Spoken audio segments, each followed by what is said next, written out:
Part 1. You will hear a conversation between two students about buying a used car.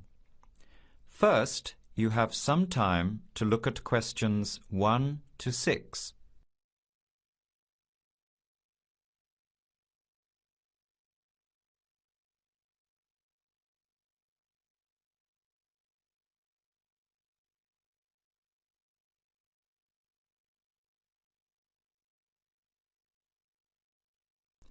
Answer the questions as you listen. You will not hear the recording a second time. Listen carefully to the conversation and answer questions 1 to 6.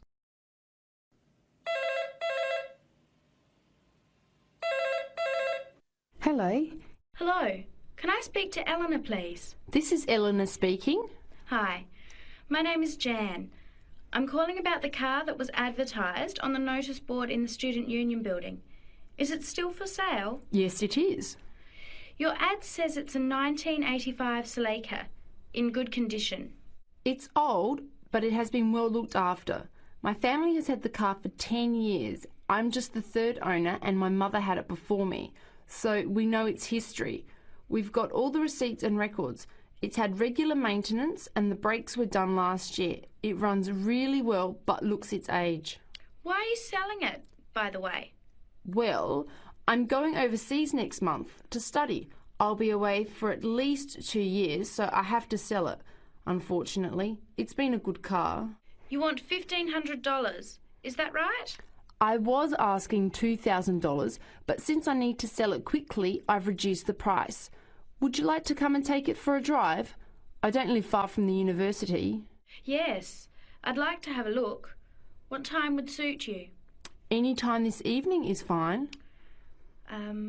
Well, I finish classes at 6 o'clock. How about straight after that? Say 6:30?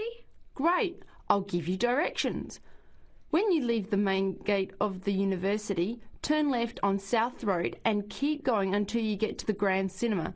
Take the first right, that's Princess Street. I'm at number 88 on the right. So it's 80 Princess Street. No, it's 88 Princess Street and the suburb is Parkwood. You'll see the car parked in front. It's the red one with the for sale sign on it. Okay, thanks Eleanor. I'll see you later. Bye. Before you hear the rest of the conversation, you have some time to look at questions 7 to 10.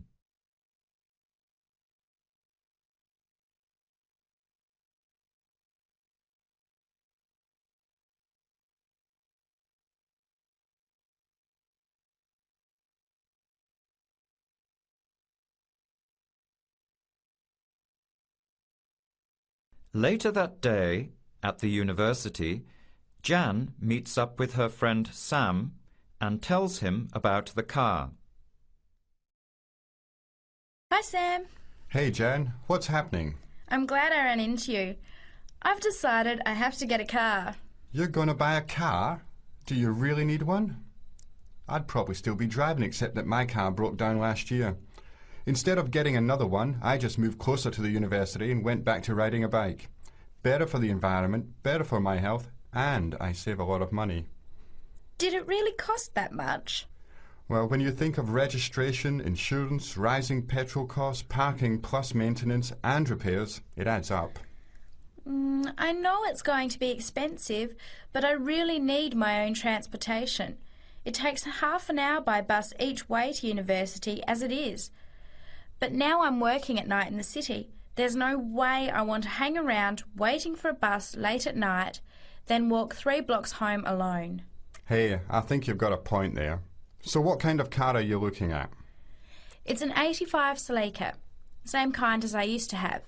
The owner's asking $1,500. That's pretty old. How many kilometres has it done? You know, I forgot to ask. I'll have to check tonight when I go to see it. Would you be able to come with me to have a look? At about 6:30? Sure, I'll come, but I don't know a lot about cars. I do know one thing, though. I wouldn't buy an old car without having a mechanic look at it first. That's a good idea. But won't it cost a lot? Not really. You can get a check done through the Automobile Association for $80, and it comes with a report on the condition of the car. It can save you a lot of money in the long run. I'll keep that in mind.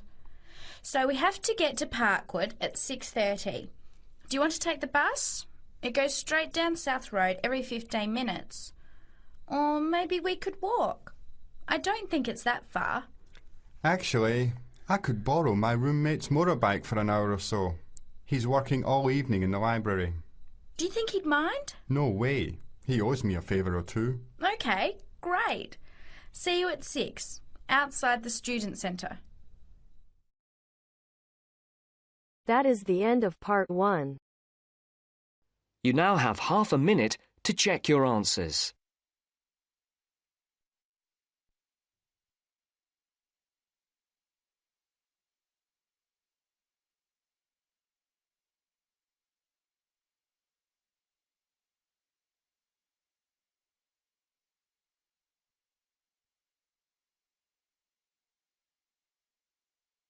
Now turns to part 2. Part 2. You will hear part of an interview between Dr. Hilsden, a member of staff on a fashion design course, and a student, Julia, who is applying to do the course. First, look at questions 11 to 13.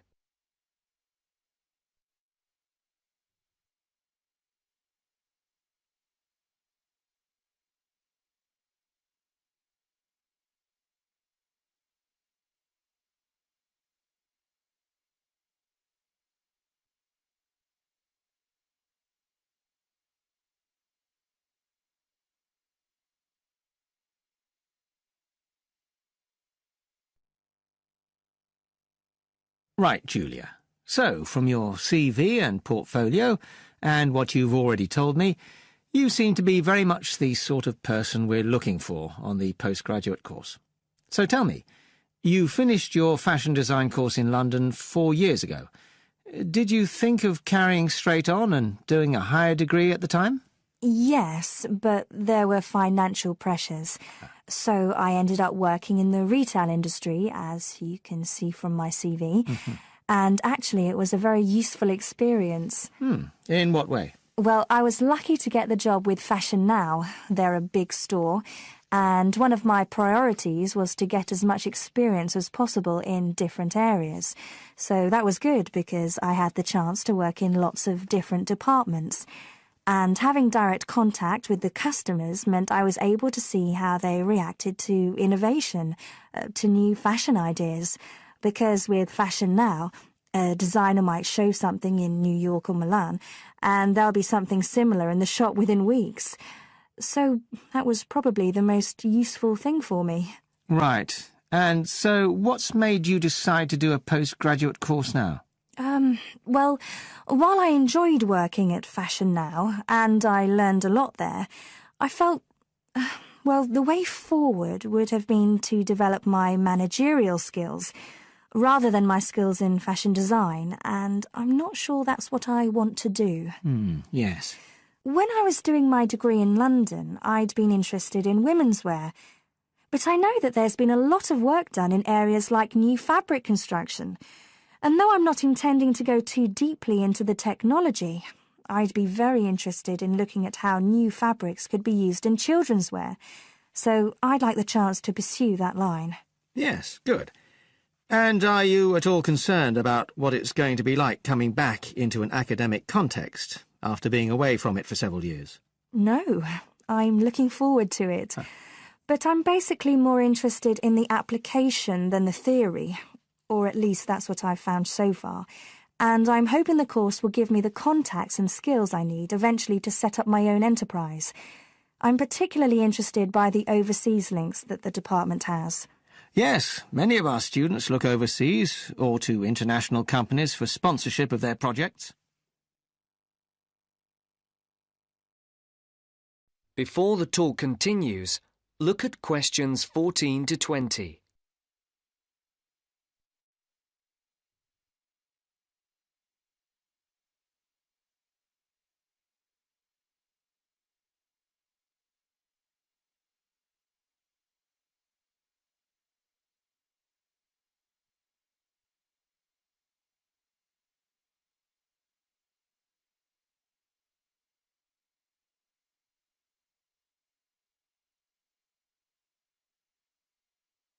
As you listen to the second part of the talk, answer the questions. And the facilities here look excellent.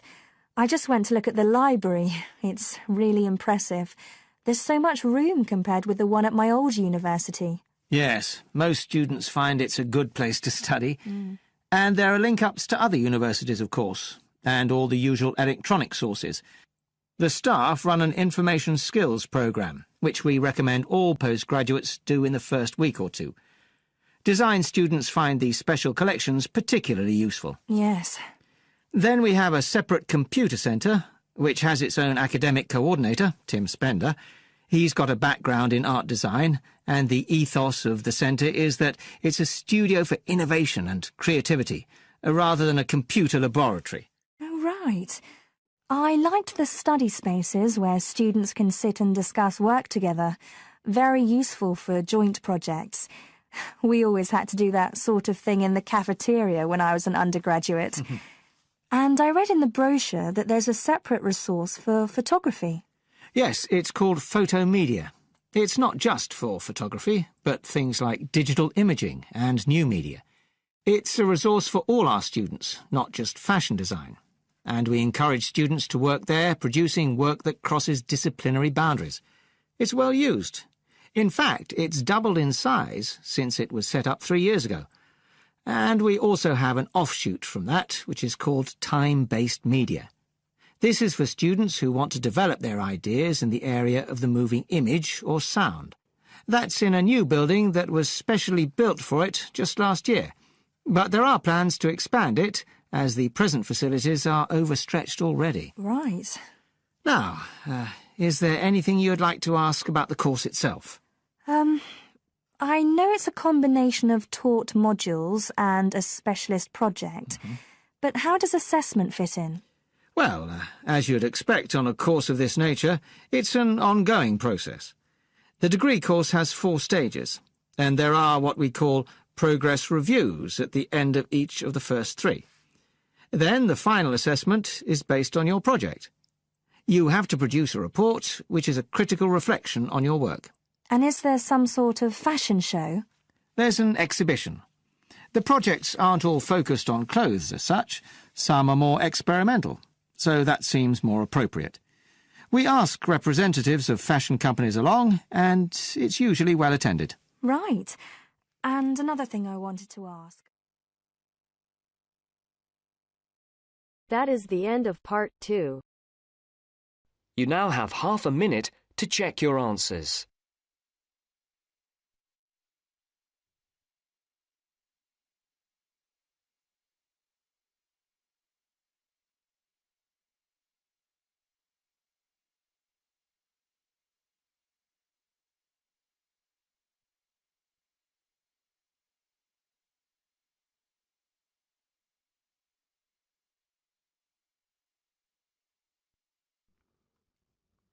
Now turn to Section 3. Section 3. You will hear a discussion between 2 students and their tutor. First, you have some time to look at questions 21 to 25.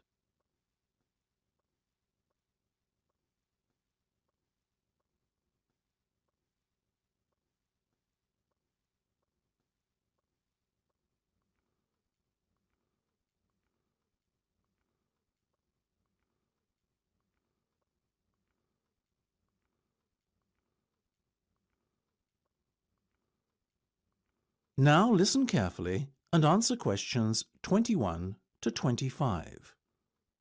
Okay, guys. First off, well done. That was a very good presentation yesterday. Now I'm just going to ask you questions about it before I give you my feedback. That okay? Sure. Of course. Right. Well, in that case, tell me, Niall, why did you choose to talk about Rafael Nadal? To tell you the truth, I didn't. I think I'd better let Sheena handle this one. Sheena? Yes, it was my decision to pick Nadal. Now, that might be a strange choice for a presentation entitled Someone Who Inspired Me to Study Psychology, but... Yes, but I was going to say, it does seem rather an odd choice. Was it simply down to the fact that he's a sporting hero of yours and so a role model? You talk about him a lot, Sheena. so this much is clear. It's true, Nadal is someone I look up to, but my reasons for choosing him were totally professional. You see, I doubt perhaps in the history of tennis that there was ever a better match player than him, and that got me thinking, what is the secret to his success? How does he control his nerves so splendidly? The more we started to look into his background, the more I realised Sheena was right. Nadal was a perfect candidate for this study. He is, on so many levels, a very well-balanced character, and it was fascinating to gain an insight into the mind of this great champion over the last few weeks. I'll admit that I was at first somewhat unsure about whether or not I should back Sheena on this one, but it didn't take long for our research to put us at ease. So, while most of the students were researching Freud and other visionaries in the field of psychology and psychoanalysis, you were looking into a present-day sports star? Does that not strike you as a little odd? Of course, we knew it was a risk. After all, there was a danger that no one, least of all you, would take us seriously when we stood up on stage and started our presentation. That said, I think it is in the spirit of psychology to be inquisitive and adventurous and not just stick to the conventional. Otherwise, how would the field have come so far, as it has done already? Well, I must say, your risk certainly paid off. Yours was, without a shadow of a doubt, the most interesting and original presentation I saw. And judging by the reactions of the other students, I would have to say that everyone else was equally impressed. Thank you. I'm so glad you think so. Yes, but notwithstanding your excellent presentation content, we must remember that the marks for this project are awarded based on a number of criteria, and we'll examine those in a few minutes. But first, another question. Where did you find your sources? Well, and I don't quite know how we managed it, but we were able to secure a face-to-face interview with Nadal while he was over here for the Wimbledon Tennis Championship, so we weren't reliant on newspaper articles and interviews or any other forms of secondary sources. We did, however, find the library's sports archive an invaluable backup aid to help us fill in the gaps and piece together our interpretation of what makes Nadal such a mentally strong champion. Before you hear the rest of the discussion, you have some time to look at questions 26 to 30.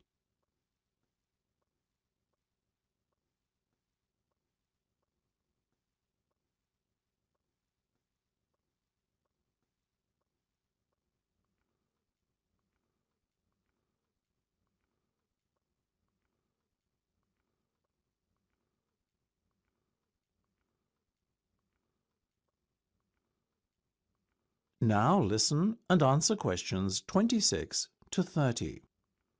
Okay, well, as I said, congratulations again for your excellent work. Now it's time for my feedback. The first area where marks were awarded is in your use of equipment. I felt that had you not been a little too reliant on the overhead projector, and had you, for example, used the interactive whiteboard and audio equipment a little more effectively, you would have received top marks in this section. As things stand, though, your use of equipment was still very satisfactory. It's just a shame as it was an opportunity missed to score full points. The next area I was asked to assess is content. As you might have guessed, I simply can't fault you on that. Highly original work, so well done. As for your timing, I felt that the two of you were a little too over-rehearsed, so the presentation felt, at times, a little robotic. That said, again, it was very satisfactory, and you would get full points for effort. Sadly, though, there is such a thing as trying too hard, and that cost you top marks here, I'm afraid. Oh, I see. Right. What was particularly impressive, though, was the thick handout you'd prepared for everyone. I took it home to read through it afterwards, and it was very well written. But not alone that, it also enhanced my experience of the presentation itself on the day, as I was able to refer to the handout for further information on what was being discussed and to answer any questions I had. Very nice. As for your level of interaction, well, you had so much that you were intent on packing into your 20-minute time slot that sadly you run out of time at the end, which left no room whatsoever for interaction and no one had the chance to ask you any questions. You've probably guessed, therefore, that you did worse than average in this department and unfortunately your score will have to reflect this. Oh my goodness, everything sounded so positive at the start. That is a big disappointment. We worked so hard. Now, don't be so quick to get deflated. Remember, your presentation skills only count for 15% of the project grade. Your score in this assessment, even if it were terrible, would still not be enough to prevent you from getting top marks overall. It's very hard to score well in the presentation assessment anyway, so believe me, you both did reasonably well. Thank you. I wish I felt like that. Yes, your feedback was very constructive. We're just a little disappointed with ourselves. Why? That's the end of section 3. You have half a minute to check your answers.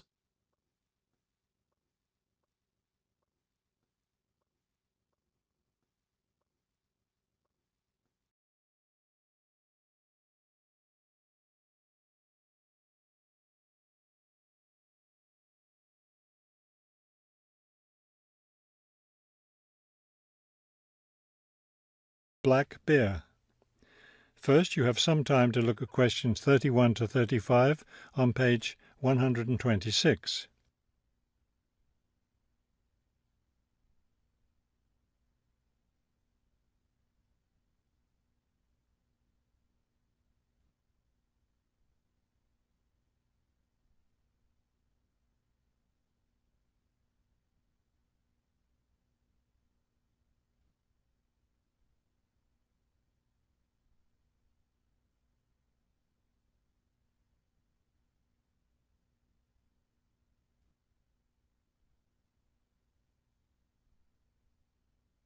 Now listen carefully and answer questions 31 to 35.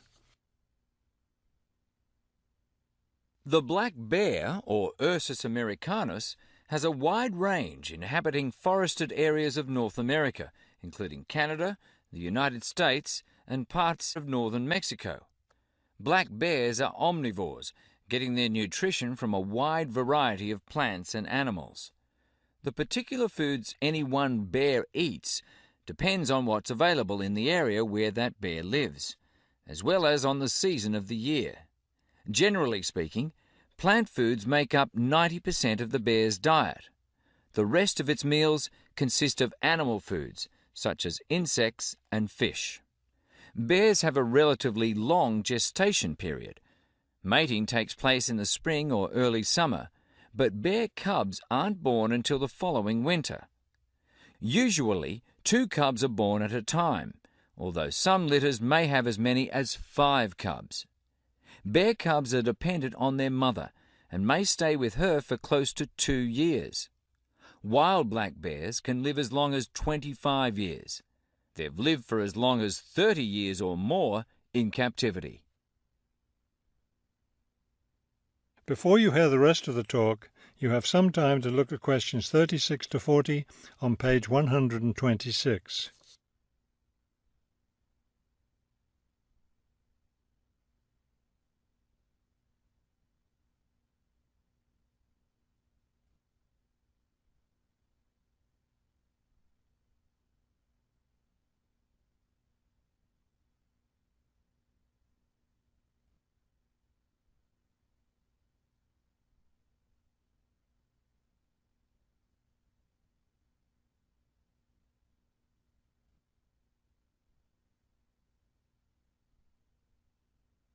Now listen carefully and answer questions 36 to 40.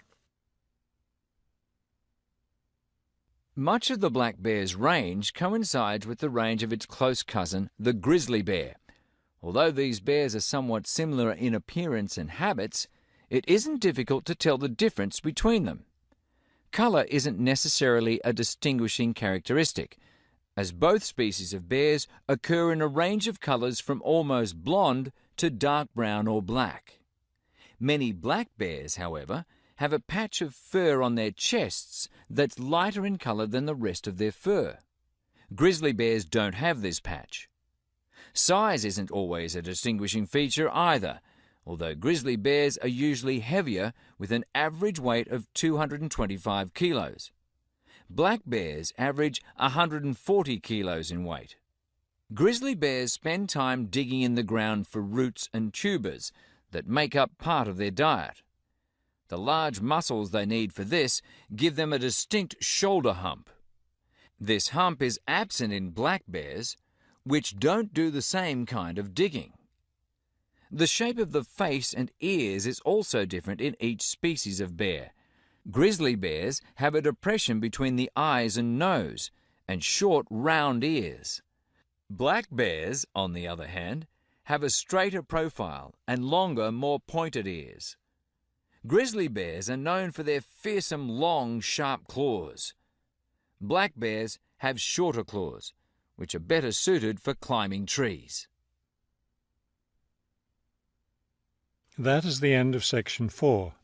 You now have half a minute to check your answers.